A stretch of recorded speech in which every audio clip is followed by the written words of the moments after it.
Hello and welcome to Afterbath. My name's Mat Creedon. If this is your first time here, welcome.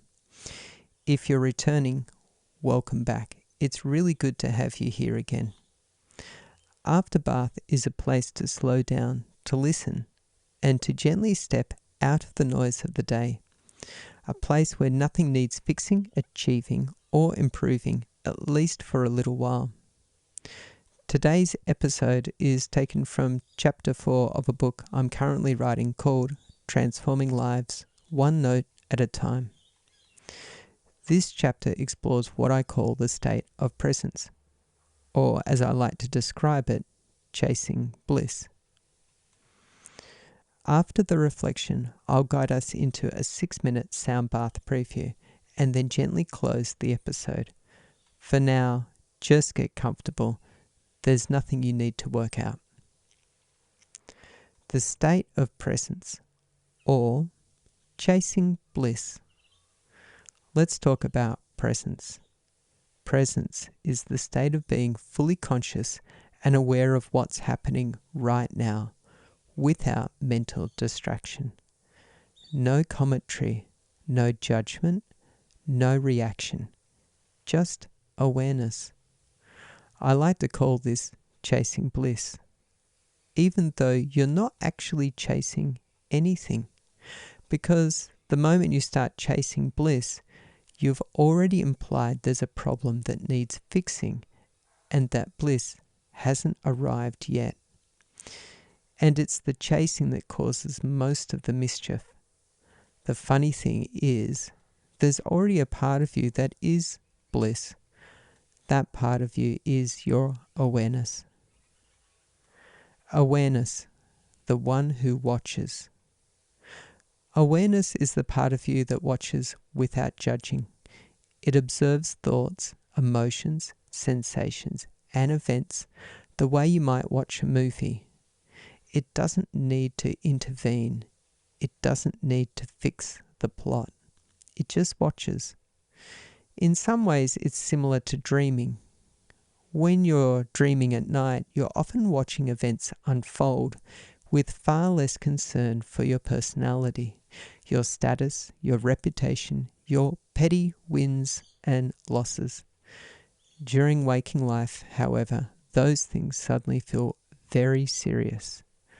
Beliefs become identities. Opinions become battle lines. Right and wrong become matters of life and death. People feel deeply hurt or offended when their belief systems are challenged because the ego rushes in to defend the mental position. Belief systems, society, and navigation. To be fair, we do live in a world with laws, borders, and social agreements. We can't all just do whatever we like without consequences. If everyone were suddenly released from jail and told to follow their bliss, we would have anarchy by lunchtime. So, society creates shared rules, not because they're perfect, but because not everyone is on the same page. These systems act like glue between very different belief structures. What I've learned over time is that navigating people successfully doesn't require agreement. It requires not taking it personally. If someone thinks you're wrong, there's no need to be offended. You're probably thinking something similar about them. Often, people cling tightly to beliefs because they're afraid, and they demand that others adopt their worldview in the hope that it will bring peace. Ironically, it rarely does. Chasing bliss in a traffic jam. So how do we find bliss in the middle of all of this? It can feel like trying to exit a freeway when you're stuck in the far right lane, bumper to bumper traffic, and no amount of indicating gets anyone to let you in. You might think others need to move out of your way before you can find peace. But that's not how it works. You don't need different people. You don't need better circumstances. You don't even need fewer thoughts. Bliss isn't somewhere else. It's already here, hidden beneath the effort to get somewhere. The breath, the most underrated doorway. Let me give you a simple example. When you're doing something that requires precision, like threading a needle, typing a password, carrying a full cup of water, you might notice you start holding your breath. That breath holding creates subtle stresses in the nervous system. Over years, it compounds. One of the simplest doorways back to bliss is also the most obvious: breathing. There is only one thing you must do to stay on this planet right now. You must breathe. That's why when someone is upset, we say, take a deep breath. Meditation often begins with the breath because breathing naturally calms the system. And as you continue, the calming deepens. You begin to realize there's nowhere you need to go, no one you need to be, nothing you need to solve in order to settle. If you miss a breath, that's okay. You always get another chance.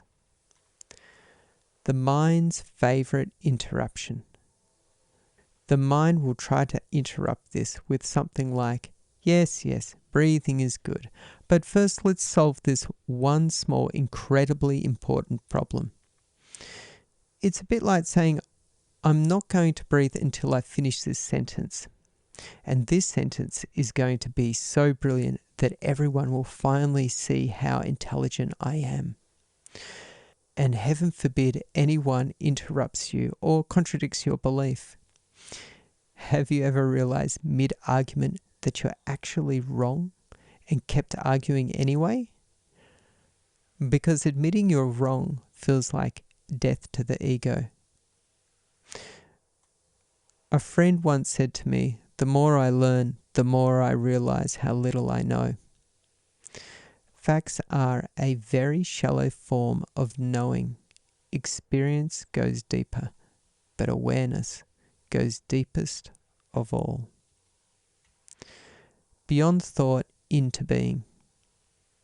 Awareness sees the mind and its tricks. It notices how beliefs are inherited, adopted, defended, and sometimes quietly dropped. Everything you believe came from somewhere else. And there's no harm in holding beliefs lightly, as temporary labels rather than absolute truths. The mind is excellent at doing. The heart and awareness are better at being. Animals demonstrate this beautifully. They don't need to prove their worth. They're content to be.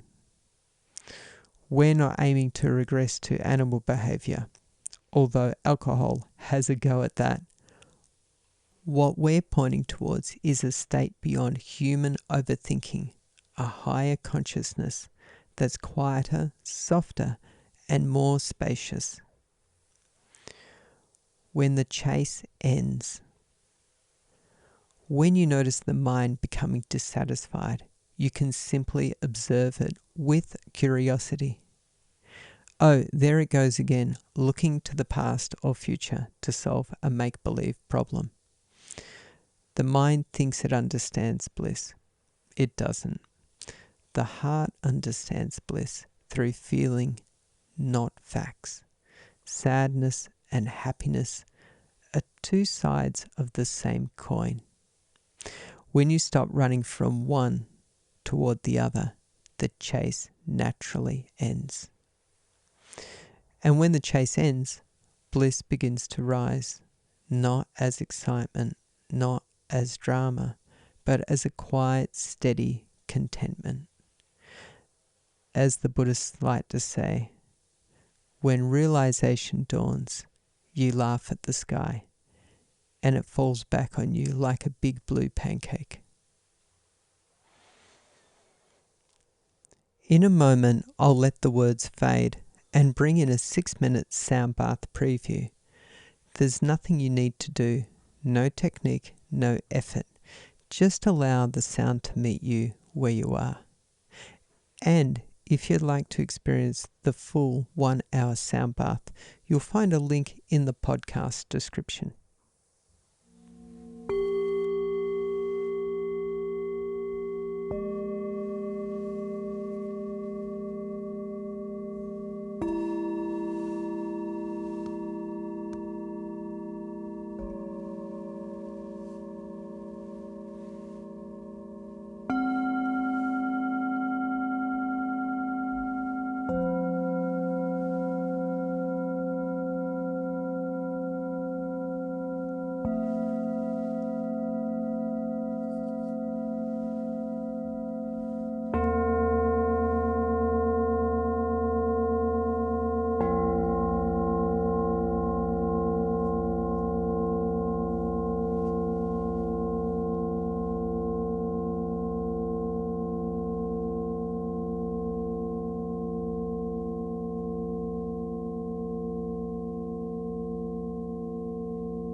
and slowly returning.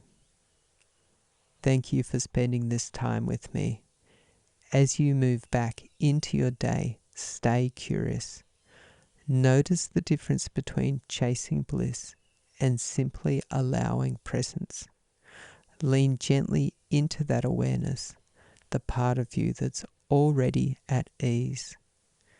Until next time, take care and be gentle with yourself.